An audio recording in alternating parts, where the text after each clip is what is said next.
Good afternoon, friend. Myself Vibhor Bothe, and from today we are going to start our IAS foundation course, and this will be the first introductory lecture. Suppose so. In today's lecture, or your today's lecture, the theme of your today's lecture is introduction to the UPSC. In this lecture, we will discuss that what is UPSC,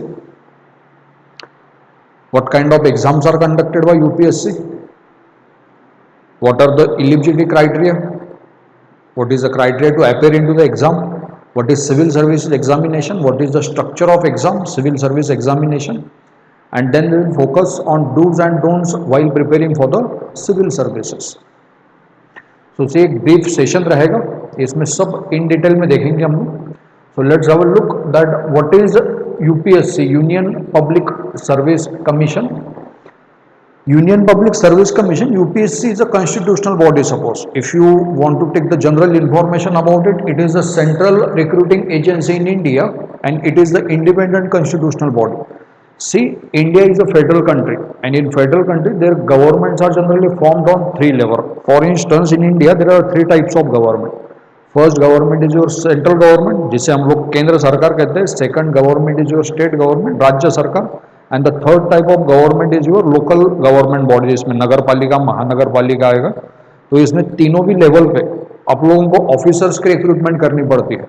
so when ever central government की तरफ से, central means जब भी central government की तरफ से officers recruit करने पड़ते हैं, तो वो ऑफिसर आप लोगों की यूपीएससी रिक्रूट करती है. For state government the same thing is done by the state PCS, जैसे महाराष्ट्र में एमपीएससी, गुजरात में जीपीएससी, एमपी में एमपीपीएससी वगैरह वगैरह. And it's a completely independent constitutional body. Constitution के आर्टिकल 315 के तहत यूपीएससी की इस्टेब्लिशमेंट की गई है. इसके बेसिक फंक्शन क्या है यूपीएससी की, यूनियन पब्लिक सर्विस कमीशन की, इस कमीशन के एग्जाम्स कंडक्ट करना है, ऑल इंडिया लेवल पे एग्जाम कंडक्ट करना है, या ऑल इंडिया सर्विसेज के लिए एग्जाम कंडक्ट करना है, सेंट्रल सर्विसेज के लिए एग्जाम कंडक्ट करना है, simultaneously public state public service commission के लिए भी आप लोग एग्जाम कंडक्ट कर सकते हो. तो ये सेंट्रल गवर्नमेंट की एग्जाम कंडक्टिंग बॉडी है. जैसे आप लोगों का university of Pune, it use to conduct exam for art, commerce, science, medical, engineering, architecture, pharmacy, वैसे ही यूपीएससी एक एग्जाम कंडक्टिंग बॉडी है, कॉन्स्टिट्यूशनल बॉडी, जो डिफरेंट एग्जाम कंडक्ट करती है. अभी दूसरा क्वेश्चन ये है कि इसमें से कौन सी what kind of exams are conducted by UPSC. So that will be our next topic of discussion. Exams conducted by UPSC, union public service commission. So see basically there are IAS की exam, जिसके बारे में हम लोग आज पढ़ने वाले हैं, या इसे सिविल सर्विस एग्जाम भी कहा जाता है.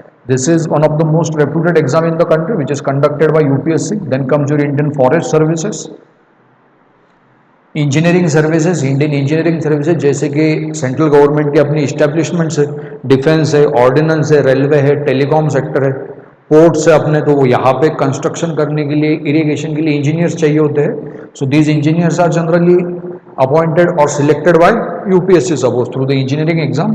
Then comes your Indian economic and statistical services, geologist services, SCRA special class railway apprenticeship, combined medical services, CMS, NDA की exam, national defence academy, CDS की exam, combined defence services, and CAPF central assistant police force. इस प्रकार की तकरीबन 10 से 12 exam UPSC conduct करती है. So UPSC is exam conducting body which conduct different types of exam. The examples are in front of you. अभी इसमें से हम लोग किसके लिए प्रिपेयर करने वाले हैं?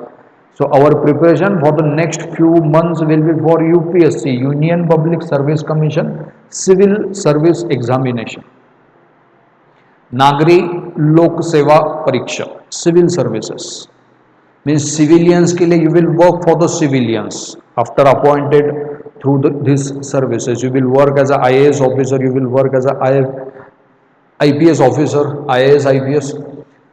So this is the exam for which you are going to prepare. Suppose UPSC Civil Service Examination, this exam is informally also known as IAS की exam.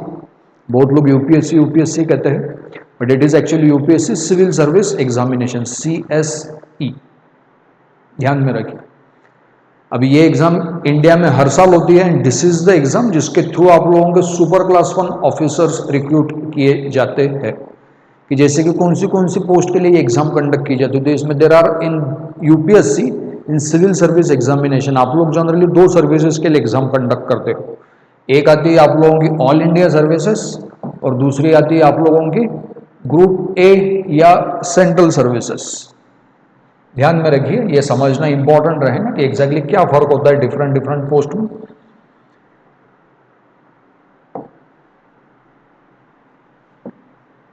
देखिए इसमें पहले जो आती है that is all India services. All India services का मतलब क्या होगा, इसमें 2 आएंगे आप लोगों के, एक आएगा आईएएस इंडियन एडमिनिस्ट्रेटिव सर्विसेज और दूसरी आती है आप लोगों की IPS Indian police services. So all India services का मतलब क्या होता है कि these officers, these IAS and IPS are recruited by central government through the UPSC, but these officers will work for state government. कि जैसे आप लोग यूपीएससी के एग्जाम दी, आप लोग आईएएस बने, आईएएस आपको किसने बनाया है, यूपीएससी ने, सेंट्रल ने, बट आप लोगों का पोस्टिंग होगा महाराष्ट्र में और आप लोग नासिक में काम करोगे as a collector, as a district magistrate. तो यू हैव बीन अपॉइंटेड और you have been selected by central government and you will work for the state government. इसे ऑल इंडिया सर्विसेज कहा जाता है। पूरे इंडिया में ऐसी 2 सर्विसेज है जिससे हम लोग आईएएस कहते हैं, Indian administrative services. This is one of the most powerful post in the Indian bureaucracy suppose, and then comes your Indian police services. और इसके बाद दूसरे टाइप का सर्विस आता है, एक आता है सेंट्रल सर्विसेज। सेंट्रल का मतलब होगा कि आप लोगों को सेंट्रल की तरफ से ही सिलेक्ट किया जाएगा, you will work for the central government, no role of state government. जैसे कि आप इंडियन फॉरेन सर्विस, फॉरेन यानी अभी जो external affairs ministry, that comes directly under the jurisdiction of central government. तो आप लोग अगर आईएफएस चुनेंगे तो आप लोगों को as ambassador, as a high commissioner, as a secretary आप लोगों को किसी देश में पोस्ट किया जाएगा। जैसे चाइना में बीजिंग आप लोगों का चाइना होगा, यूएस होगा, किसी भी कंट्री में सपोज, ये सेंट्रल सर्विसेज हो गई। Indian audit and account services, Indian revenue services, इसमें excise, custom, after that income tax, ये डिफरेंट सर्विसेज आएगी।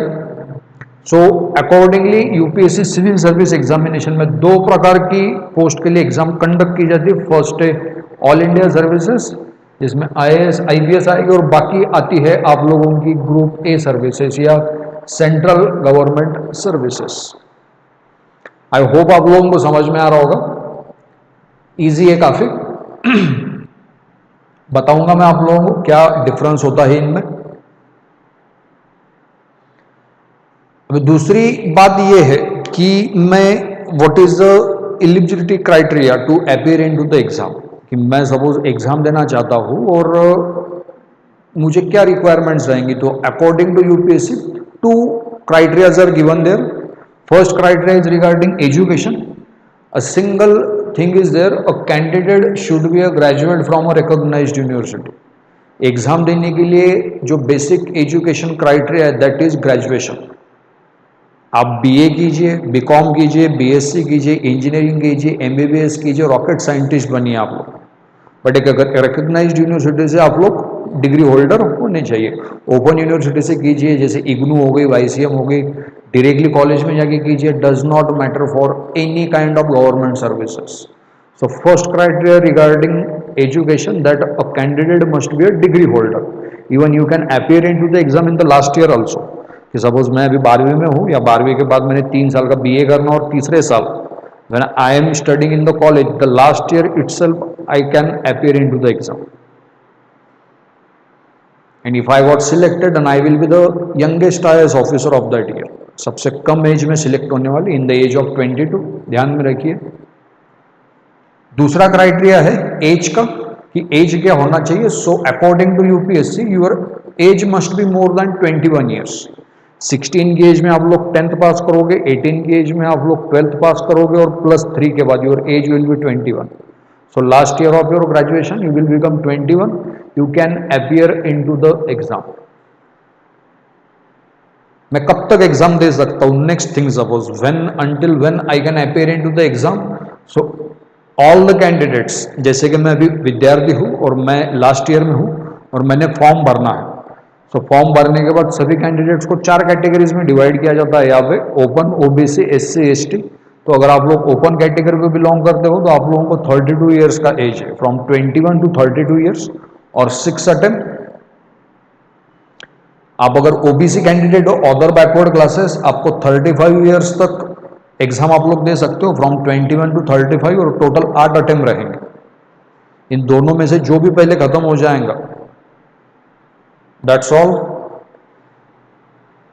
शेड्यूल कास्ट, शेड्यूल ट्राइब को अगर आप लोग बिलोंग करते हो, your age must be 37 years, it should not more than 37 years, from 21 to 37, and as many as age limit suppose.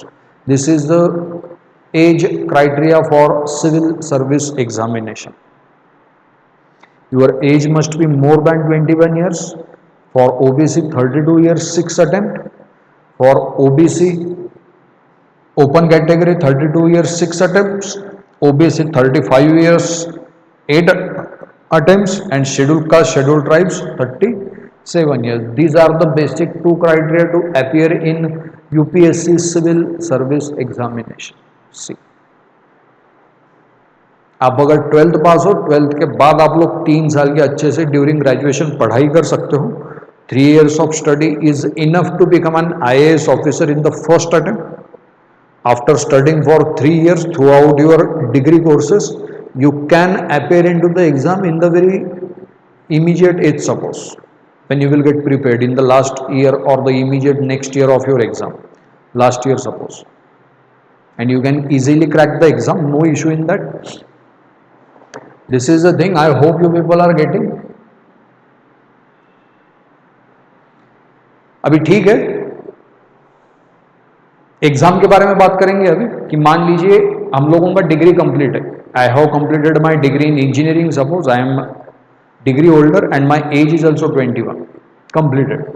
सो मुझे अभी फॉर्म फिल करना है। तो देखिए यूपीएससी के फॉर्म हर साल फरवरी के मंथ में रिलीज होते हैं।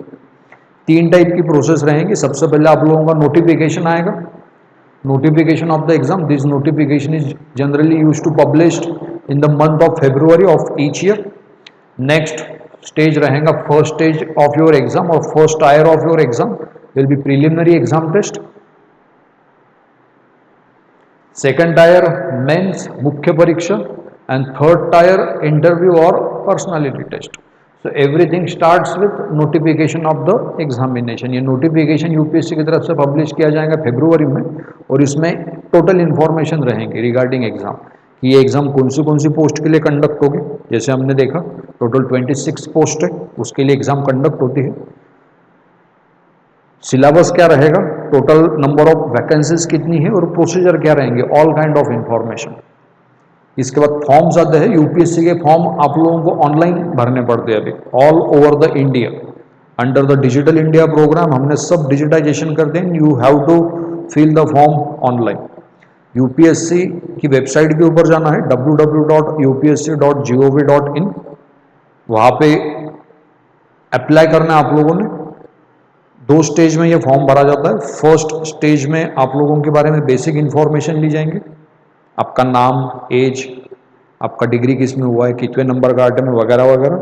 और सेकंड स्टेज में आपको आपका साइन और फोटो अपलोड करके डालना पड़ता है। You have to make a one time account. Suppose एक बार आपने अकाउंट बना दिया है तो उसी अकाउंट के थ्रू आप लोग डिफरेंट एग्जाम्स में अपियर कर सकते हो। अभी सिंगल टाइम अकाउंट है। आपने फॉर्म फिल किया, फॉर्म फिल करने के बाद आप लोगों को आप फीस पे करनी पड़ती है। आप अगर मेल कैंडिडेट हो तो ओपन और ओबीसी कैंडिडेट को 100 रुपीज़ फीस है। Schedule caste, schedule tribe candidates को it's absolutely free for male, and females के लिए open OBC SC ST it's completely free. Suppose you can be an IAS officer in the free, remember. अभी exam की तरफ जाएंगे। Form भर दिया हमने ऑनलाइन, एग्जाम के 30 दिन पहले आपको हॉल टिकट रिलीज कर दिया जाता है। ऑनलाइन आप लोगों को हॉल टिकट मिलेगा। एग्जाम के सेंटर्स कौन से, तो ऑल ओवर इंडिया में 32 जगह पे एग्जाम कंडक्ट की जाती है। अगर महाराष्ट्र बात की जाए तो महाराष्ट्र में Mumbai, Navi Mumbai, Thane, Pune, Nagpur and Nashik and Aurangabad also. इन 6 से 7 जगहों पे एग्जाम कंडक्ट की जाती है, आपकी सिटी में भी एग्जाम कंडक्ट की जाती है, नासिक में सपोज। अभी एग्जाम को जाएंगे हम लोग, तो एग्जाम में सबसे पहला स्टेज होगा आप लोगों की सिविल सर्विस एग्जामिनेशन का, that is your preliminary test, पूर्व परीक्षा। हर एग्जाम में पूर्व परीक्षा होती है, प्रीलिम्स, पीटी कहते हैं हम लोग इसे, प्रीलिमिनरी टेस्ट। प्रीलिमिनरी टेस्ट क्या होगा? तो प्रीलिमिनरी टेस्ट होती है आप लोगों की, 2 पेपर इसके रहेंगे। The first paper will be of GS paper 1, GS general studies,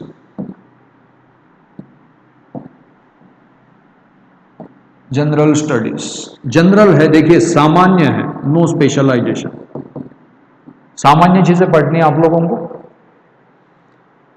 और दूसरा पेपर रहेगा आप लोगों का paper 2 CSAT, civil service aptitude test, CSAT, aptitude check किया जाएगा। 2 papers in prelim, first paper will be of GS paper 1, GS paper, and paper 2 will be of CSAT.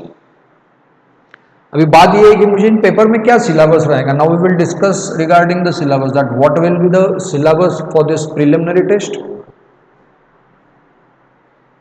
Paper 1, current events, what is going on right now in the world, national news, international news, some regional issues, case studies, history of India, देश का इतिहास, India and world geography, देखिए economy and social development, economy, environment, पर्यावरण, and last subject general science, सामान्य विज्ञान। अभी आपने पूछा कि ठीक है सर मुझे history, geography, polity, economy, environment, current affair, general science ये सब्जेक्ट पढ़ने हैं, बट मैं ये सब्जेक्ट पढ़ूंगा, अभी इनका भी स्पेसिफिक सिलेबस दिया हुआ है, वैसे सिलेबस की बात बाद में करेंगे हम लोग, बट इन चीजों को पढ़ने के लिए आप लोगों को रिकमेंड की जाती है बड़ी खूबसूरत चीज NCERT, NCERT, national council of educational research and training, ये सीबीएसई बोर्ड की बुक्स रहती है। इन बुक्स को आप लोगों को रिकमेंड किया जाता है पढ़ने के लिए from 6th standard to 12th standard.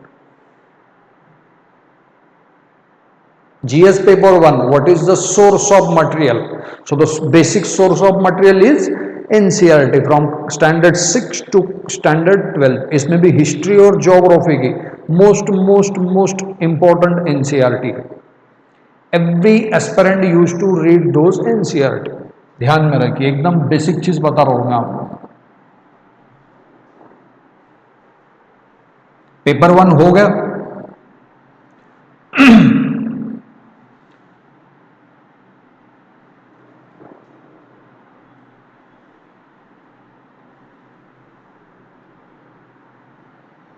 अभी इसका स्ट्रक्चर क्या रहेगा पेपर 1 का, कि पेपर 1 होगा क्या? तो पेपर 1 देखिए ये ऑब्जेक्टिव रहेगा, ये पेपर, इस पेपर में आप लोगों को टोटल 100 क्वेश्चंस रहेंगे। हर क्वेश्चन को 2 मार्क रहेगा, so total number of marks will be 200 marks के लिए पेपर लिया जाएगा 1:2। 1 क्वेश्चन को 2 मार्क रहेगा। और जैसे मैंने कहा ये ऑब्जेक्टिव रहेगा और ये बाइलिंगुअल रहेगा, ये पेपर बाइलिंगुअल, इसमें रहेंगी इंग्लिश लैंग्वेज और इसमें रहेगा हिंदी लैंग्वेज। सो ये पेपर 2 लैंग्वेजेस में कंडक्ट किया जाएगा, एक पन्ने के ऊपर क्वेश्चन इंग्लिश में और बैक में वही क्वेश्चन रहेंगे हिंदी भाषा। Objective type of paper, entire paper same ही है, पेपर 1 पेपर 2। रीजनल लैंग्वेजेस में प्रीलिम नहीं होती, regional languages you can opt into the mains suppose, जैसे मराठी, तमिल, मलयालम वगैरह वगैरह सपोज।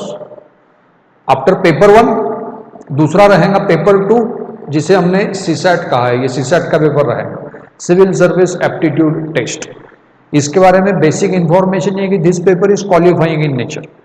क्वालिफाइंग का मतलब रहेगा कि आप लोगों को इसमें ये 200 मार्क का पेपर रहेगा। इसका सिलेबस अगर हम लोग देखेंगे, कॉम्प्रिहेंशन, पैसेजेस आप लोगों को दिए रहेंगे और पैसेजेस को देख के आपको कुछ क्वेश्चन के आंसर देने हैं।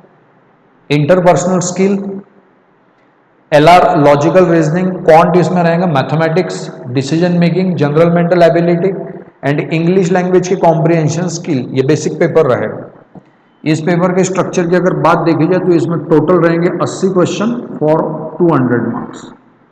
इसमें एक क्वेश्चन को 2.5 मार्क रहेगा, पर आपको इस पेपर को क्वालिफाइंग है, जैसे मैंने बताया तो आप लोगों को 200 में से 33% लेके आने हैं। 33% यानी इसका क्वालिफाइंग नंबर रहेंगे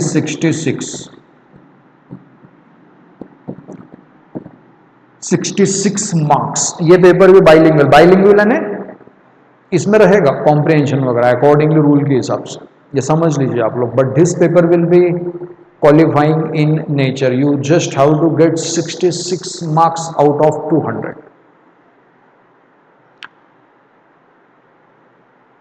प्रीलियम की डेट सपोज अभी इस साल की प्रीलियम जो है वो 28 मई को है। एग्जाम को गए हम लोग मॉर्निंग 9 से लेकर 11 तक फर्स्ट पेपर होता है जीएस पेपर 1, 2 घंटे में, 2 घंटे का समय रहेगा इसे। उसके बाद 2 से 4 में दूसरा पेपर रहता है सीसेट का। एक दिन में दोनों पेपर हो गए हमारे। अभी ये पेपर जाएंगे चेक होने के लिए यूपीएससी के पास। तो यूपीएससी सबसे पहले आप लोगों का पेपर 2 चेक करेंगे, OMR शीट स्कैनर में डाला जाएगा इसे। और जिन जिन बच्चों को, जिन जिन कैंडिडेट्स को 66 एंड उससे ज्यादा मार्क्स हैं, उन्हीं बच्चों का फिर फर्स्ट पेपर चेक किया जाएगा। पहले सीसेट चेक किए जाएंगे, जिसको जिसको फिल्टरिंग देखिए कैसे की जाने वाली है। पहले क्वालिफाइंग वाला पेपर चेक कर लेंगे, जो क्वालिफाई नहीं हुए उनको फर्स्ट पेपर उनका चेक ही नहीं होगा। फिर अभी आपका पेपर चेक हुआ, आपको आया 200 में से 120 मार्क्स सीसेट में, so okay, you have been qualified. उसके बाद आपका फर्स्ट पेपर चेक किया जाएगा, जीएस पेपर।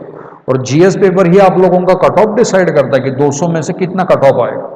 कट ऑफ के ऊपर रहेगा, तो 200 में से ओपन कैटेगरी का कट ऑफ 98, 100 पकड़ लीजिए आप लोग रिसेंट ट्रेंड के हिसाब से। ओबीसी का कट ऑफ उससे कम थोड़ा सा 95 टू 100, और शेड्यूल का, शेड्यूल ट्राइब का 95 टू 90 के बीच में कट ऑफ रहेगा, ऐसा समझ लीजिए आप। निगेटिव मार्किंग भी रहेंगी इसमें 1:3 की।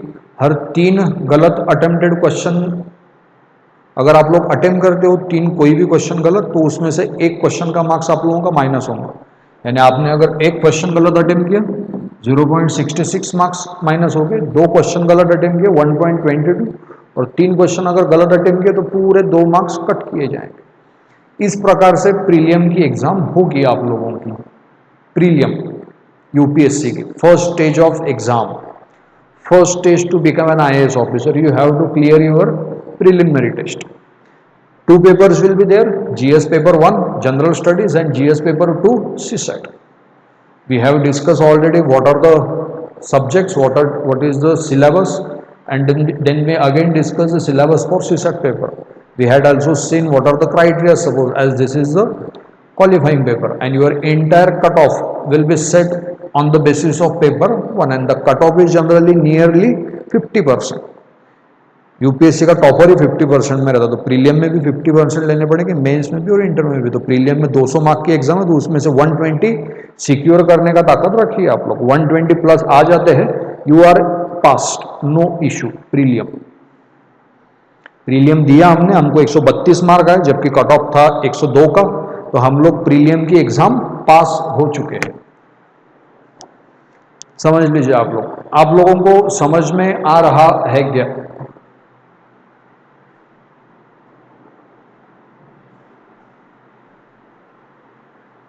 समझ लीजिए।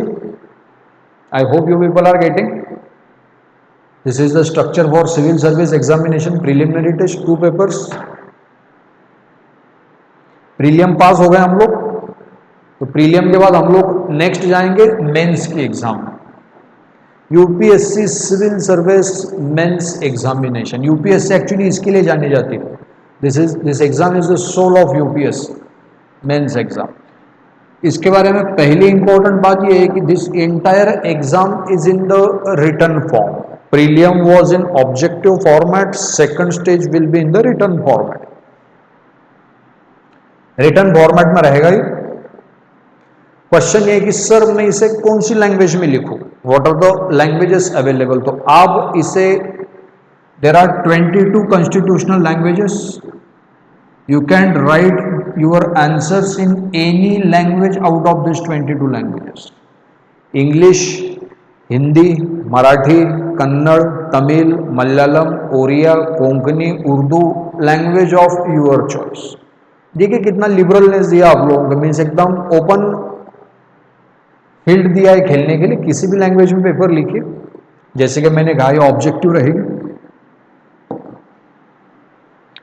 पेपर्स कौन से रहेंगे इसमें, उसके ऊपर थोड़ा सा ब्रीफ में डिस्कस करेंगे. पेपर 1 रहेगा आप लोगों का एसे का, निबंध. एकेडमिक्स में जनरली हम लोग एसे राइटिंग करते, तो यहां पे भी यूपीएससी आप लोगों को एसे लिखने के लिए कहती है. ये पूरा पेपर 250 मार्क का रहेगा और इसमें आप लोगों को 125 मार्क्स के लिए 2 एसे लिखने पड़ते हैं, अभी जो ट्रेंड चल रहा है. पेपर पे 2 सेक्शन में पेपर रहेगा, section A, section B. Section A में 4 एसे दिए रहेंगे, सेक्शन बी में 4 एसे दिए रहेंगे. सेक्शन ए में से कोई एक एसे लिखिए 125 मार्क्स के लिए और 1250 वर्ड्स में, और 1400 वर्ड्स पकड़ लेंगे हम लोग ऑन एन एवरेज. 1400 वर्ड्स में लिखना है आप लोगों को. और इसके लिए आप लोगों को समय दिया जाएगा 3 घंटे, 3 hours of time will be there. 250 marks of paper. Every paper is of 250 marks in UPSC mains exam, and for that you will take 3 hours for the writing purposes. So accordingly first paper is of essay. Second paper जो आप लोगों का रहेगा, second paper is regarding Indian heritage culture, history and geography. Again prelim के subjects आ चुके हैं इसमें. History geography आपने प्रीलियम में भी पढ़ा था, वही सब्जेक्ट्स आप लोग अभी मेंस में पढ़ोगे. Art and culture, history geography and Indian society, same syllabus है. उसके बाद आप लोग जीएस पेपर 1 के बाद यहाँ पे भी देखिए जीएस है, general studies, general, everything is general, no expertization, no specialization, general. Third second paper is of polity, polity and international relationships, 250 marks. GS paper 3, general studies paper 3, science and technology and economic development, economy का paper रहेगा. History, geography, polity, economy, same subjects, prelim and mains. And the GS paper 4 will be ethics, integrity and aptitude. One of the most beautiful subject. ये prelim में नहीं है but outstanding subject. You will love to study this subject, ethics, integrity and aptitude.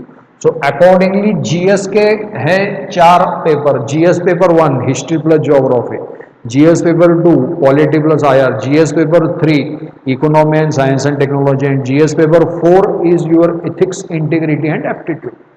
Every paper is for 250 marks. So 250 into 4 1000 marks के लिए आप लोगों के 4 GS के पेपर रहेंगे. 250 मार्क्स का एसी का पेपर होगा और एक पेपर रहेगा ऑप्शनल सब्जेक्ट का. Optional subject. ऑप्शनल यानी क्या होता है? सो ऑप्शनल, देखिए सिलेबस जो है काफी फ्लेक्सिबल है यूपीएससी का. अभी मेंस का जो सिलेबस है उसमें टोटल 1715 मार्क्स के लिए एग्जाम होने वाली, तो उसमें से 1200 मार्क का पेपर आप लोगों का या सिलेबस आप लोगों का स्टैटिक रहेगा. वो सिलेबस सबके लिए सेम रहेगा. बट यूपीएससी ने 33% सिलेबस आपको चॉइस दिया है, that you can choose your own syllabus. तो ऑप्शनल पेपर 26 ऑप्शनल पेपर से या ऑप्शनल सब्जेक्ट से, उन 26 में से यूपीएससी के एग्जाम में आपको कोई भी एक ऑप्शनल सब्जेक्ट लेना पड़ेगा. ऑप्शनल सब्जेक्ट देखिए वापस एक बार बताऊंगा. एसे 250 मार्क्स, जीएस के चारों पेपर 1 to 4 टोटल हो गए 250 इंटू 4 1000. और उसके बाद जैसे हमने कहा ऑप्शनल सब्जेक्ट, ये ऑप्शनल सब्जेक्ट रहेगा 500 मार्क्स के. इसमें 250 मार्क्स का एक पेपर रहेगा और 250 मार्क्स का दूसरा पेपर रहेगा. जैसे आपने अगर ज्योग्राफी ऑप्शनल लिया तो first paper will be of physical geography and second paper will be of Indian geography. आपने अगर सोशियोलॉजी ऑप्शनल लिया, first paper will be of disciplines of sociology and second paper will be of Indian society. ऐसे हर subject के 2 paper रहेंगे. सो according to 250 marks का ऐसे 1000 marks का GS and optional subject 500 marks का. टोटल मेंस की exam जो कंडक्ट की जाती है वो होती है 1750 मार्क्स की. आंकड़ा ध्यान में रखिए, most important number for the UPSC aspirant 1750, 250 essay, 1000 GS and 500 optional subject. Other than this, to be an IAS officer आपको और दो पेपर देने पड़ेंगे। वो लैंग्वेजेस के पेपर रहेंगे, जैसे इंग्लिश लैंग्वेज का एक पेपर और दूसरा रहेगा रीजनल लैंग्वेज। रीजनल जैसे कि मैं मराठी हूं तो मैं मराठी का पेपर दूंगा। 300 मार्क के पेपर रहेंगे, ये पेपर 300 मार्क का और ये पेपर 300 मार्क का। बट बात यह है कि both of this paper are qualifying in nature. 25% marks लेके आने, यानी 300 में से मुझे 75 मार्क्स लेके आने, 75 marks I have to get. बस इसके नंबर पकड़े जाएंगे नहीं। प्रीलियम पास कर दिया हमने, हम लोग मेंस की एग्जाम के लिए, मेंस की एग्जाम में हम लोगों के पेपर होंगे, पेपर हमने दिए सब। सबसे पहले क्वालिफाइंग पेपर चेक किए जाएंगे, Hindi and Marathi and English का। जिन जिन बच्चों को 75 उससे ज्यादा मार्क्स रहेंगे, उन्हीं बच्चों के फिर बाकी के पेपर चेक किए जाएंगे। तो इसका टेंशन लेने की जरूरत है नहीं, ये क्वालिफाइंग है, आप लोग आराम से पास हो जाएंगे। So the main thing about this 1750, total exam होगी मेंस की आप लोगों की 175 मार्क्स के लिए। एक दिन में दो पेपर रहेंगे, 9 से 12 पहला पेपर, 2 से 5 दूसरा पेपर। एक दिन में 6 घंटा लिखना है 500 मार्क्स के लिए। 8 से 9 दिन में, 10 दिन में एग्जाम खत्म हो जाती है मेंस की। मेंस की एग्जाम आपने कहा सर मेंस की एग्जाम कहाँ होगी मेरी, तो आप लोग मेंस की एग्जाम के लिए आपको जनरली मेंस की एग्जाम स्टेट कैपिटल में कंडक्ट की जाती है। जैसे महाराष्ट्र में मुंबई, गुजरात में अहमदाबाद, मध्य प्रदेश में भोपाल वगैरह वगैरह स्टेट कैपिटल में कंडक्ट की जाती है। आप लोग किसी भी जगह पे जाके एग्जाम दे सकते हो, नो इशू, बिल्कुल भी नहीं, कोई इशू नहीं रहे। I hope you people are getting. So the second stage of your civil service examination is in writing format. First was in objective, this is in writing. Language will be of your choice, any language you can choose, and this is the constitution. Essay paper, 4 GS paper and 1 optional subject. Total is 1750. I hope you people are getting me.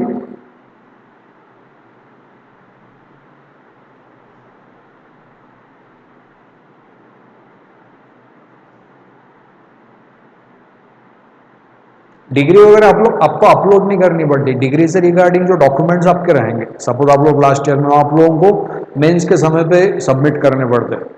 India में जितनी भी degree की exam होती है उसका degree certificate आप लोगों को अगस्त सितंबर तक इशू कर दिया जाता है, और अगर नहीं भी रहेंगे तो उसमें एक्सटेंशन दिया जाता है, नो इशू एट ऑल, ध्यान में रखिए। So this was regarding mains exam, civil service examination mains. Mains की एग्जाम हमने दी और हम लोग पास हो गए, मान लीजिए मेंस की एग्जाम। तो ओके, नेक्स्ट रहेगा आप लोगों के लिए interview, interview stage. UPSC civil service examination interview. See this is the Dholpur house, this is the headquarter of UPSC, this you can see in the image. यहाँ पे यूपीएससी के इंटरव्यू कंडक्ट किए जाते हैं, और यूपीएससी के इंटरव्यू सिर्फ और सिर्फ देश की राजधानी में कंडक्ट किए जाएंगे, इन न्यू दिल्ली। मेंस पास होने के बाद आप लोगों को इंटरव्यू कॉल आता है और आप लोगों को इंटरव्यू के लिए आमंत्रित किया जाता है। इसे पर्सनालिटी टेस्ट कहते हैं। बहुत से लोगों का यह कहना है कि सर क्वेश्चंस जो पूछते हैं वो तो बहुत कठिन होते हैं क्या, या बहुत नॉलेज वाले क्वेश्चंस हम लोगों को पूछे जाते हैं क्या इंटरव्यू में या पर्सनालिटी टेस्ट में। देखिए जैसे मैंने कहा, ये इंटरव्यू नहीं है, ये इंटरव्यू आपने कंसिडर भी किया, ये इंटरव्यू कम पर्सनालिटी टेस्ट है। इंटरव्यू का मतलब क्या होता है, interview, inter inside and view it from inside. मेरे अंदर उतरेंगे और मुझे देखेंगे कि मैं किस प्रकार का पर्सन हूं, जैसे कि मेरा एटीट्यूड कैसा है, मेरा एप्टीट्यूड कैसा है, मेरी बॉडी लैंग्वेज कैसी है, मेरी डिसीजन मेकिंग कैसी है, कहीं मैं बायस तो नहीं हूं, ऑप्टिमिस्टिक हूं क्या मैं, वगैरह वगैरह, ये सब वैल्यूज, ये सब एटीट्यूड मेरा चेक किया जाएगा। और रही नॉलेज की बात, तो मेरा नॉलेज चेक किया जाएगा। तो देखिए knowledge is a part of your personality, ये अगर आपकी पर्सनैलिटी तो ये आप लोगों का नॉलेज है। Knowledge is a part of your personality. आप अगर बुद्धिमान हो तो आपकी पर्सनैलिटी से पता चलता है, आपकी बॉडी लैंग्वेज, आपके कॉन्फिडेंस, आपके एटीट्यूड, आपके एप्टीट्यूड से पता चलता है। तो आपका नॉलेज जानने में कोई खासा इंटरेस्टेड नहीं है। हम लोग यूपीएससी जनरली लोग जानने में इंटरेस्टेड होती है। तो यूपीएससी का इंटरव्यू जैसे मैंने कहा दिल्ली में कंडक्ट किया जाता है, और एक आम इंटरव्यू 20 से 25 मिनट के लिए चलता है यूपीएससी का। अभी आप कहेंगे कि सर मैंने कौन सी लैंग्वेज में वहाँ पे बात करनी है, तो देखिए यहाँ पे भी आप लोगों को ऑप्शंस दिए गए। आपने कहा कि आप, मैंने मेंस जो दिया था वो इंग्लिश में दिया था, मैं अच्छी इंग्लिश लिख तो सकता हूँ बट मैं उतना कॉन्फिडेंटली बोल नहीं सकता हूँ, तो क्या मैं मराठी में या हिंदी में मेरा इंटरव्यू दे सकता हूँ? सो डेफिनेटली आप लोग रीजनल लैंग्वेजेस में भी इंटरव्यू दे सकते हैं। हिंदी में आपने पेपर लिखे, आपने कहा मेरी इंग्लिश बड़ी अच्छी है, I would like to give interview in English language, आप लोग इंग्लिश में भी इंटरव्यू दे सकते हो। So language does not matter over here, बिल्कुल भी नहीं। और आपका पूरा इंटरव्यू, यानी मुझे पूछा क्या जाता है इंटरव्यू में, तो इंटरव्यू में आप लोगों को जनरली जो क्वेश्चन आते हैं वो आपके डैप के ऊपर रहते हैं, डिटेल्ड एप्लीकेशन फॉर्म डैप। प्रीलियम पास होने के बाद आप जब मेंस में अपेयर होते हो, तो मेंस में अपेयर होने के पहले आपको एक फॉर्म फिल करना पड़ता है। वो फॉर्म काफ़ी डिटेल्ड रहता है, इसे डिटेल्ड एप्लीकेशन फॉर्म कहा जाता है। और आप जब प्रीलियम में जाते हो, सॉरी इंटरव्यू में, तो इंटरव्यू में उसी फॉर्म की कॉपीज इंटरव्यू पैनल के हाथ में रहती है। तकरीबन 5 से 6 लोगों का इंटरव्यू पैनल होता है, वो सबके सब super senior super class 1 officers रहते हैं। और जैसे मैंने कहा एक आम इंटरव्यू, एक अच्छा इंटरव्यू 20 से 25 मिनट के लिए चलता है। और जहाँ तक क्वेश्चंस की बात है, तो क्वेश्चंस विल बी रिगार्डिंग, और question will be based on your DAF detailed application form. This is your kundli, और कुंडली ऑफ IAS एस्पिरेंट। ग्रेजुएशन के ऊपर क्वेश्चंस रहेंगे, आपके हॉबीज के ऊपर पूछा जाएगा, आपका यानी डिफरेंट डिफरेंट पर्सपेक्टिव से पूछा जाएगा। आप लोगों को केस स्टडीज पूछी जाएंगी, और इंटरव्यू में कुछ प्रोटोकॉल्स होते हैं। जैसे अगर आप लोगों को किसी क्वेश्चन का आंसर आता है, नहीं आता है, पता ही नहीं है, तो बताने के तरीके रहते हैं। अगर आपको नहीं पता है तो बताइए उनको कि I don't know, I could not recall it. गलत नहीं बताना है, बॉडी लैंग्वेज प्रॉपर रखनी है, आपका एटीट्यूड प्रॉपर रखना है। और इसके बारे में, इस स्टेज के बारे में अगर कहा जाए तो कोई भी इंटरव्यू, कोई भी इंटरव्यू जनरली 3 चीज़ों के ऊपर चलता है। फर्स्ट रहता है A, second B, and third is C. A for your appearance, आप दिखने में कैसे हो, या आप कैसे कैरी कर रहे हो अपने आप को। B comes for your body language, आपकी बॉडी लैंग्वेज कैसी है, इज इट अ पॉजिटिव और इज इट क्वाइट एग्रेसिव और is it quite coward like और quite nervous, body language matter करेंगे। And the third thing is the power of communication.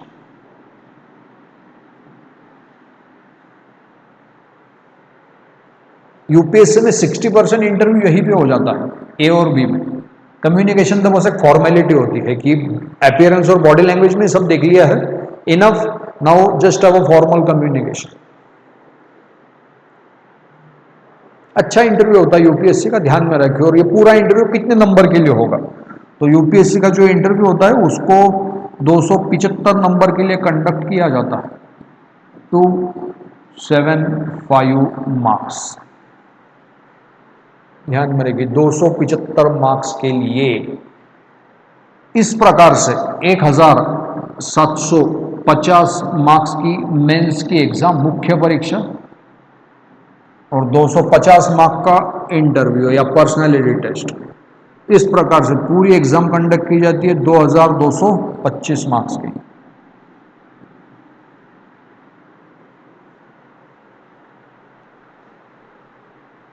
Exam के result में prelims के number पकड़े जाएंगे नहीं।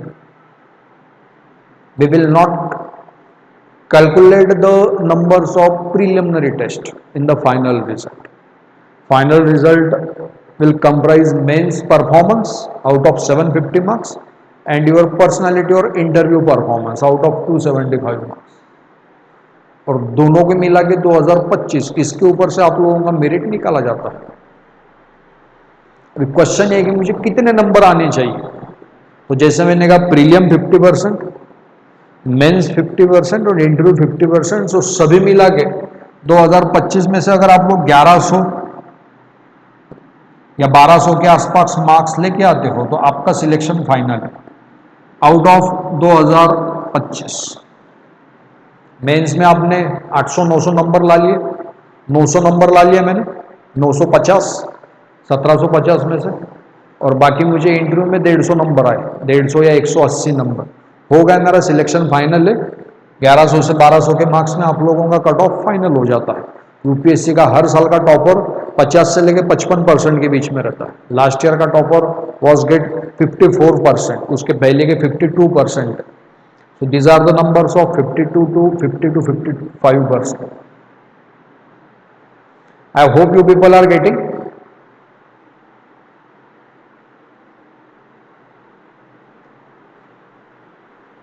इस प्रकार से चीजें होती है, इस प्रकार से यूपीएससी का एग्जाम होगा आप लोगों का। ये पूरा एग्जाम प्रीलियम, जैसे कि नोटिफिकेशन आया फरवरी में, प्रीलियम का एग्जाम हुआ मई में, उसके 3 महीने बाद मेंस का एग्जाम रहेगा जून, जुलाई, अगस्त, सितंबर एंड अक्टूबर के बीच में, end of September and beginning of October रहेगा आप लोगों का मेंस का एग्जाम। और उसके 3-3.5 महीने बाद रिजल्ट लगने के बाद आप लोगों का मार्च से लेके अप्रैल में आपके इंटरव्यू कंडक्ट किए जाते हैं और आपका फाइनल रिजल्ट वापस मई में डिक्लेयर कर दिया जाता है। इस प्रकार से यूपीएससी का एक 12 से लेकर 15 महीने का साइकिल होता है। आप इस पूरी स्टेज में किसी भी, आप इस पूरी एग्जाम के प्रोसेस में अगर किसी भी स्टेज के ऊपर फेल होते हो, कि जैसे मैं प्रीलियम ही पास नहीं हो पाया तो मुझे अगले साल भी प्रीलियम ही देनी है, अगर आप मेंस क्वालिफाई हुए बट मेंस पास नहीं हुए तो आपको भी प्रीलियम देनी पड़ेगी, और अगर आप इंटरव्यू में फेल होते हो कि मैंने प्रीलियम दिया, मैंने मेंस दिया, मैंने इंटरव्यू दिया बट मेरा फाइनल रिजल्ट में नाम नहीं है, तो इस कंडीशन में भी मुझे अगले साल again I have to start from the beginning, from prelim, mains and interview, unless and until you do not get selected. समझ लीजिए आप लोग, इसमें समझने वाली बात यह है कि ये जो 2025 मार्क्स, इन 2025 में से लिटरली 1750 मार्क मेरी राइटिंग के लिए, यानी 80% factor which will decides whether you are going to be an IAS और not, that is your writing skill. बच्चे कहते हैं कि सर बहुत पढ़ना पड़ता है, मैंने सुना, मैं तो कितनी किताबें पढ़ी है, मैंने कितनी किताबें रीड की है, मैंने कुछ भी छोड़ा नहीं रीड करने का। In UPSC really does not matter how much you are reading. A successful candidate is that who has a complete hold over writing. Prelims में तो आपके नंबर ही पकड़ नहीं जा रहे, मैं तो उतने ही नंबर लूंगा जितने का कट ऑफ लगता है। अगर पिछले साल 100 का कट ऑफ था तो 110 नंबर लेके सिक्योर हो जाऊंगा, मैं उतनी पढ़ाई करूंगा। अगर परफॉर्मेंस ही कैलकुलेट नहीं होगा तो मेरे जैसा इंसान प्रिपेयर करेगा मेंस के एग्जाम के लिए, मैं रीड करूंगा, राइट करूंगा, उसके बाद वापस रिपीट करूंगा, रीड करूंगा, राइट करूंगा, रिपीट करूंगा, read write repeat, read write repeat, read write repeat, चलने दीजिए, रीडिंग कीजिए, राइटिंग कीजिए, रिपीट कीजिए, रीडिंग राइटिंग रिपीट। ये प्रोसेस अगर आपने 1 साल, 1.5 साल या 2 साल अगर किया, मैं गारंटी देता हूं you will be an IAS officer in the first attempt. In UPSC, again I am telling, it's not about how much you are reading, it's all about how you can write. 250 mark का paper यहाँ पे होगा mains का, writing का। मैं 25-25 marks के लिए 10 सवाल पूछ लूंगा या 10-10 मार्क के 25 सवाल पूछ लूंगा।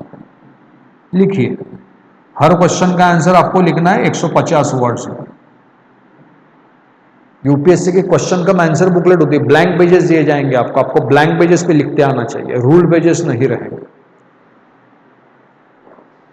बहुत बार होता है कि मुझे 25 के 25 सवाल आते हैं, बट क्वेश्चन ये कि क्या तू 25वें सवाल तक पहुंच पाएगा? Can you write the entire paper in the 3 hours, because the paper is of 250 marks. The challenge is not about what you know and what you don't know, the challenge is about how you are going to finish the exam.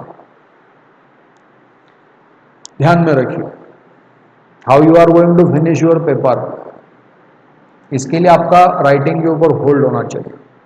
इस प्रकार से UPSC के exam रहेंगे, आप लोगों की prelim की stage, आप लोगों की मेंस की stage, and the last stage will be of interview और पर्सनालिटी टेस्ट।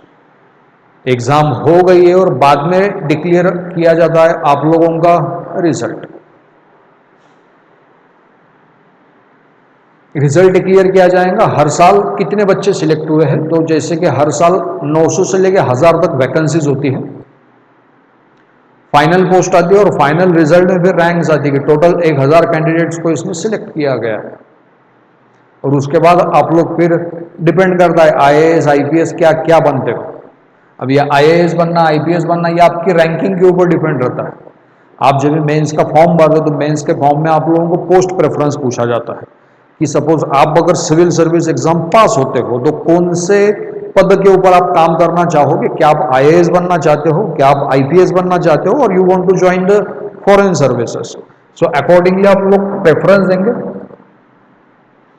जैसे कि अगर इस एग्जाम में 100 बच्चे अपेयर हो रहे हैं मेंस में, तो 100 में से 90% लोगों का एक ही प्रेफरेंस होता है कि मुझे तो भैया बनना है आईएएस, क्योंकि आईएएस बहुत पावरफुल चीज होती है। उसके बाद जो 10 बच्चे बचते, 10 में से 9 बच्चों का कहना है कि भाई मैं तो लूंगा IFS, Indian foreign services, best coveted services है, दूसरे देश में रहूंगा एकदम डिप्लोमेट बन के। और 1% बच्चे रहते जिनका कहना है कि भैया मैं तो बनूंगा IPS officer, Indian police service. क्यों सिविल सर्विस एग्जाम को आईएएस की एग्जाम कहा जाता है? क्योंकि यहाँ पे हर कोई आईएएस बनना चाहता है, हर किसी को मालिक बनना है अपने जिले का, बहुत पावरफुल इंसान होता है आईएएस। अभी आप कहेंगे सर आईएएस कौन है, तो आईएएस यानी जिला कलेक्टर। आपने कलेक्टर ऑफिस देखा ही होगा, डिस्ट्रिक्ट मैजिस्ट्रेट कहा जाता है उसे, जिलाधिकारी तथा न्याय दंडाधिकारी डिस्ट्रिक्ट मैजिस्ट्रेट होते हैं। वो डिस्ट्रिक्ट मैजिस्ट्रेट सबसे पावरफुल गवर्नमेंट ऑफिसर है। आप सेंट्रल सर्विसेज भी ज्वाइन कर सकते हो, अदरवाइज आप लोग इनके जैसे आईपीएस ऑफिसर भी बन सकते हो। आईपीएस यानी you will be in charge of police department, security and force आपके हाथ में रहेगा। सुप्रिटेंडेंट ऑफ पुलिस करके आपकी पहली पोस्टिंग रहेगी। सिलेक्शन हो गया आपका, सिलेक्शन होने के बाद मई में जून में रिजल्ट लगता है आपका, उसके बाद जुलाई अगस्त और सितंबर, 15 अगस्त का फ्लैग सेरेमनी होने के बाद इंडिपेंडेंस डे का जितने भी सिलेक्टेड कैंडिडेट्स होते हैं 1000, इन सभी कैंडिडेट्स को अपॉइंटमेंट लेटर दिए जाते हैं। जो 1000 कैंडिडेट सिलेक्ट होते हैं उन 1000 कैंडिडेट्स को यूपीएससी डिवाइड करके 26 पोस्ट में, 26 पोस्ट के लिए एग्जाम कंडक्ट की जाती है। जो टॉपर्स रहेंगे,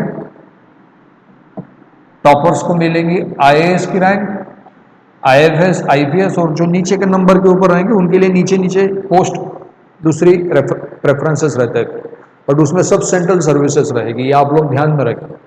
आपको अगर आईएएस बनना है, आपको अगर आईएफएस बनना है कि मैं तो जिला कलेक्टर ही बनूंगा, पुलिस अधिकारी बनूंगा, तो आपकी रैंकिंग इस एग्जाम में ऊपर चाहिए।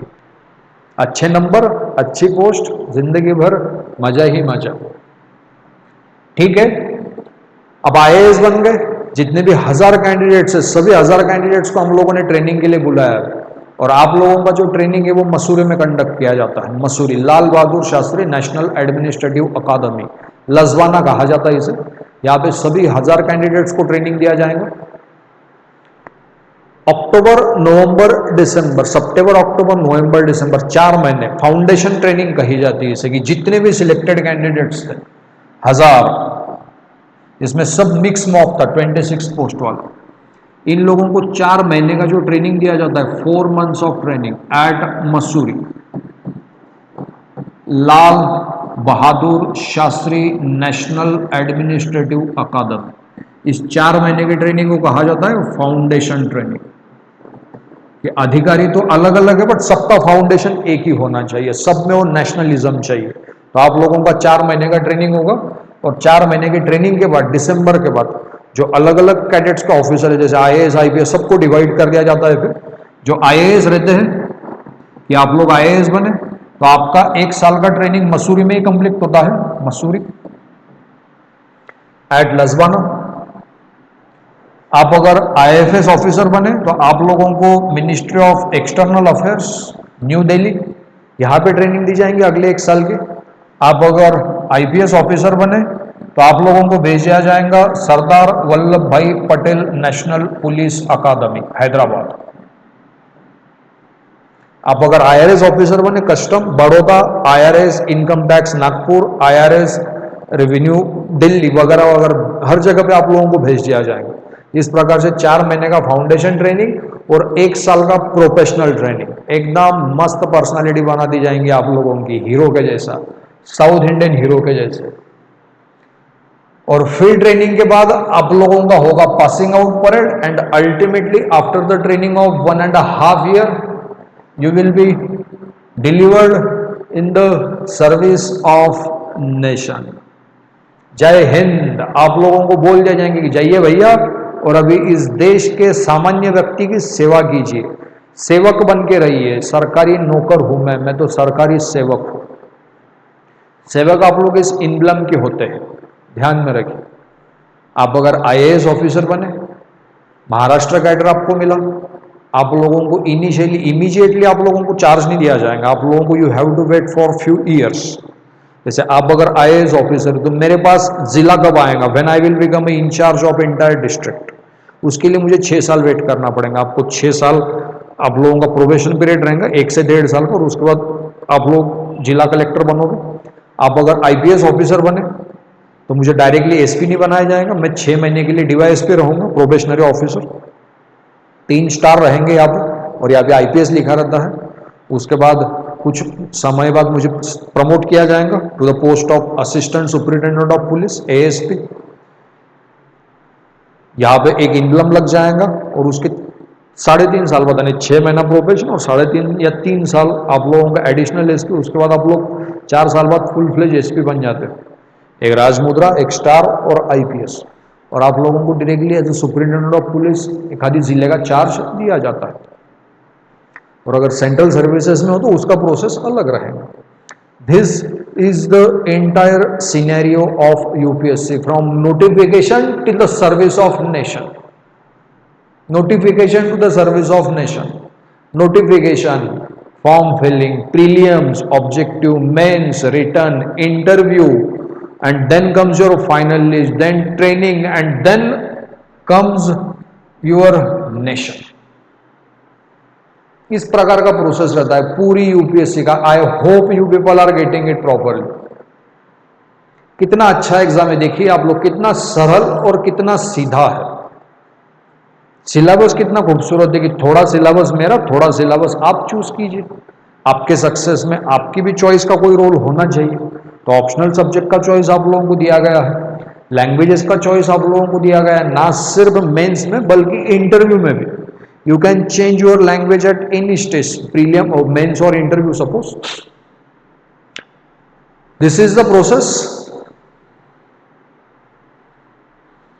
अभी क्वेश्चन ये है कि ये जो एग्जाम है, इस एग्जाम को पास करने वाले बच्चे कौन सी स्ट्रीम के होते हैं, कि क्या है एग्जैक्टली सिनेरियो। तो देखो, इस एग्जाम में जनरली जो पास होने वाले हैं या जो टॉपर्स है वो इंजीनियरिंग बैकग्राउंड्स के होते हैं। अभी आप कहेंगे कि सर क्यों इंजीनियरिंग बैकग्राउंड के बच्चे इस एग्जाम को टॉप कर दे, क्योंकि ये एग्जाम देने वाले बच्चे ही वो ज्यादा है। आपको लगता होगा कि आर्ट्स के बच्चे ज़्यादा ये एग्जाम देते होंगे, कॉमर्स के देते होंगे या साइंस के देते होंगे, बट जनरली 30 to 35% जो रेशो है वो इंजीनियर्स का है। अगर एग्जाम देने वाली वो ज़्यादा है तो पास होने वाले भी उनमें से ज़्यादा रहेंगे। बट ऐसा नहीं है। इंजीनियरिंग के स्टूडेंट्स, आर्ट्स के स्टूडेंट्स, आप अगर डॉक्टर है MBBS, आपने अगर BSc किया है, आप अगर साइंस लिया हुआ है, आपके पास MBA हो सकता है, आपके पास लॉ की डिग्री, आप लोग MPhil हो, आप लोग PhD हो, नो इशू। बट सबसे ज़्यादा scenario engineering, arts and science, 3 category के बच्चों ने 60% जगह ले ली। ये आप लोग समझ लीजिए कितना इजी है। खाकी कॉलिंग, खाकी।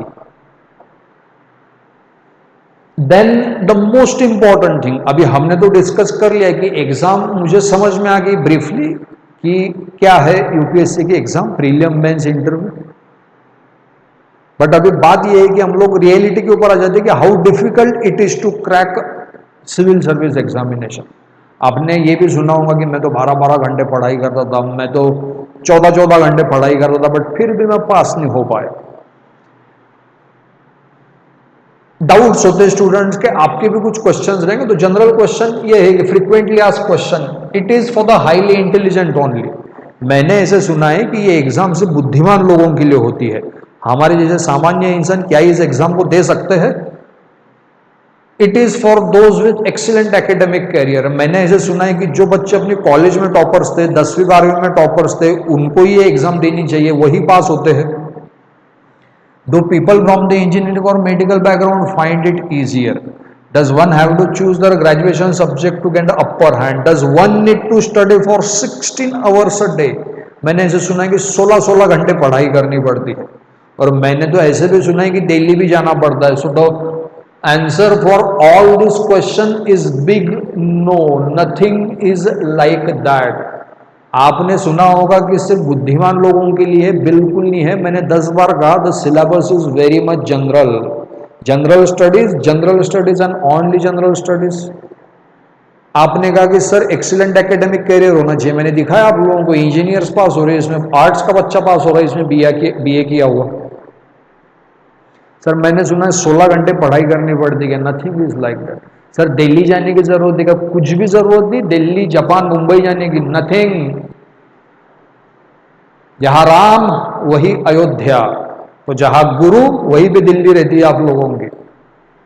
तो सब भ्रम है, ये सब मिथ्स होते हैं। ये एक अज्ञानी इंसान ये बातें फैलाते रहता है कि बहुत कठिन है, ये है वो है। मैं आपकी जानकारी के लिए एक अच्छी चीज बता दूं आपको कि ये एग्जाम पास होने वाले जो कैंडिडेट है, कि 1000 लोगों का आपने सिलेक्शन किया है, इन 1000 में से बिलीव में 20 से 25% कैंडिडेट ऐसे होते हैं, 20 से 25%। इन बच्चों का एज अंडर 24 ईयर्स होता है, यानी 25% कैंडिडेट ऐसे कि ये फर्स्ट या सेकंड अटेम्प्ट में सिलेक्ट हुआ है। मैंने बीए किया, मैंने फर्स्ट अटेम्प्ट दिया, अपीयरिंग में मेरा नहीं हुआ, मैं प्रीलियम में मेंस में फेल हो गया, और मैंने सेकंड अटेम्प्ट को और जी जान से पढ़ाई की और मैं सेकंड अटेम्प्ट पास हो गया। मेरी अभी उम्र है सिर्फ और सिर्फ 23 साल 7 महीने, अंडर 24। ऐसे यूपीएससी में सिलेक्ट होने वाला हर साल 20 से 25% मॉब होता है। आपने एक साइड ऐसे भी स्टूडेंट्स देखे होंगे जो 4-4, 5-5, 6 से 10-10 साल प्रिपेयर करते हैं। मैं आपको ऐसे भी स्टूडेंट्स दिखाता हूं जो फर्स्ट या सेकंड अटेम्प्ट में पास हो जाते हैं, और जितने फेल होते हैं उससे ज्यादा नंबर पास होने वाले स्टूडेंट का। 25% candidates which have been selected are under the age of 24 years. अब बताइए बात मुझे, कौन कहता है कि ये एग्जाम इजी है? ये एग्जाम अगर, कौन कहता है कि एग्जाम टफ है? सपोज ये एग्जाम अगर टफ रहती थी ना बेटा, यंग बच्चे आके एग्जाम को उड़ा के नहीं जाते थे। 22-22 साल के बच्चे आते हैं, 2018 का रिजल्ट है, आप लोग पांचों भी टॉपर 2080s के, they all are under 24 years of age, all toppers, direct IAS first attempt. तो आपने भी कहीं सुना होगा, आपने भी कहीं देखा होगा, या आपको कोई बताता होगा, या आपके मन में ऐसे ख्याल आते होंगे कि इधर जाओ कि उधर जाओ, कि ऐसा करो कि वैसा करो। कुछ करने की जरूरत नहीं, मैंने मार्ग आप लोगों को दिखा दिया है, बताए हुए मार्ग के ऊपर आराम से चलिए। फिर क्या, कर्म किए जा, फल की चिंता मत कर, फल मिल ही जाएगा, डोंट वरी। चैलेंजेस क्या क्या है? Now we will talk about the challenges before the UPSC aspirant. What are the challenges? सबसे ज्यादा बच्चे they have the fear of exam. Generally exam का नाम लिया कि डर लगना स्वाभाविक है, उसमें भी यूपीएससी के एग्जाम, बाप रे बाप, ये तो आपने कितना छोटा मुंह बड़ी बात कर दी। डरने का ना है, बिल्कुल भी नहीं। Fear kills. Don't fear. विभोर इज हियर. Don't fear. कोई डर नहीं एग्जाम के बारे में, अगर आपका प्रिपरेशन अच्छा है। सी, आपका एज सभी का 18 ईयर्स के आसपास है। You all have passed your 10th 12th। After 12th 3 साल ग्रेजुएशन कीजिए, 4 साल का ग्रेजुएशन कीजिए, इंजीनियरिंग का कोई भी कीजिए, उस 3 साल अच्छे से प्रिपरेशन कीजिए। कॉलेज प्लस यूपीएससी, 3 साल पूरे बिजी रहिए, 3 साल अच्छे से मैनेज कीजिए। Believe me, first attempt you will be the IAS. Exam से डरने की चीज़ नहीं है, डर उसी इंसान को लगता है जिसको कॉन्फिडेंस नहीं होता है। कॉन्फिडेंट इंसान के लिए दुनिया में डर एग्जिस्ट करता नहीं है, जो होगा सो देख लेंगे, मैं तो प्रिपेयर्ड हूँ। दूसरी चीज़ है फियर ऑफ अनएम्प्लॉयमेंट। लोगों का ये भी कहना है कि सर मेरे अटेम्प्ट खत्म होने के बाद मैं क्या करूँ, मैं तो बीए किया है, मेरे पास प्लान बी भी नहीं है। तो ये जनरली उन लोगों के केस में कंसिडर करेंगे जिनकी एज ज़्यादा है। आप तो अभी ग्रेजुएशन शुरू भी किया नहीं आपके, आपने तो काफ़ी यंग है, तो अनएम्प्लॉयमेंट की कोई बात नहीं है। और मेरी अगर मानिए फिर भी ठीक है, हमने कंसिडर किया कि सर फिर भी क्या है, 2025 से एमपीएससी का पूरा एग्जाम डिस्क्रिप्टिव होने वाला है या हो भी गया है।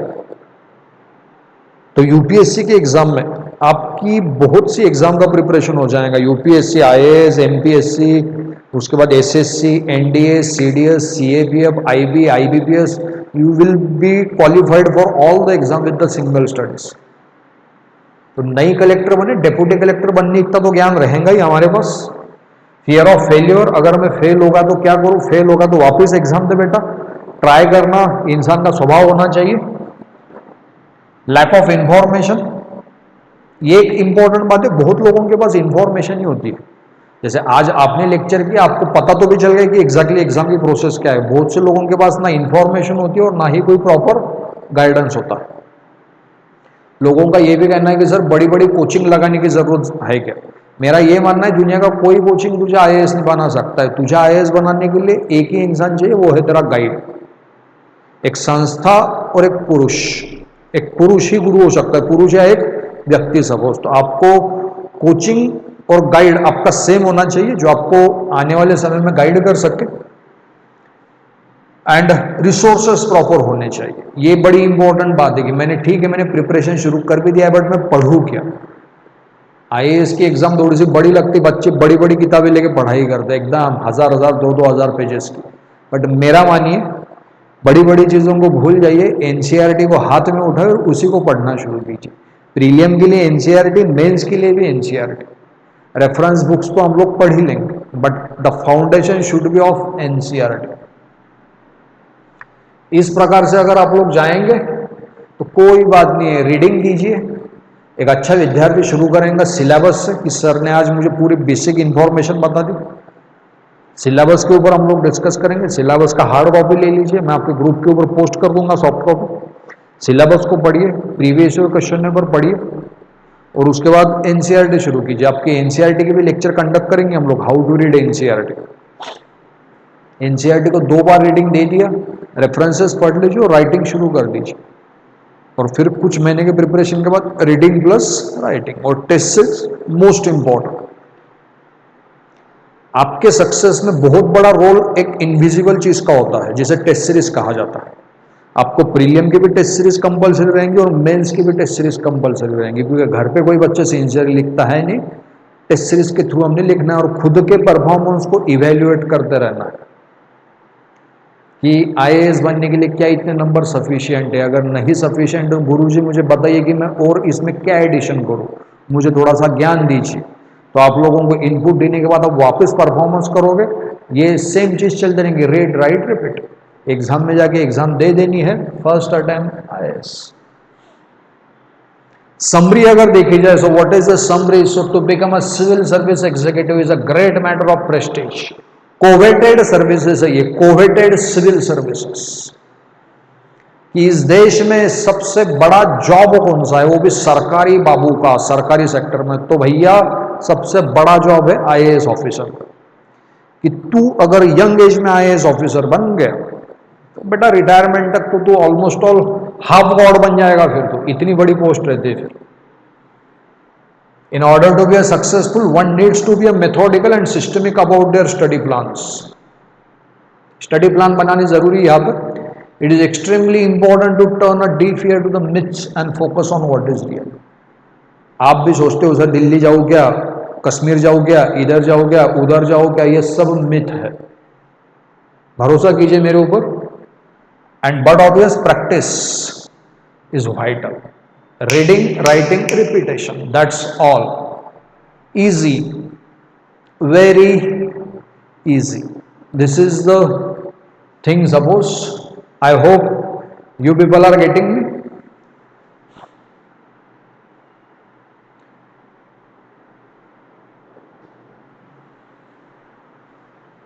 ये पूरा प्रोसेस रहेगा एग्जाम का। इस प्रकार से यूपीएससी, इस प्रकार से आईएएस बना जाता है। Thank you and have a nice time ahead.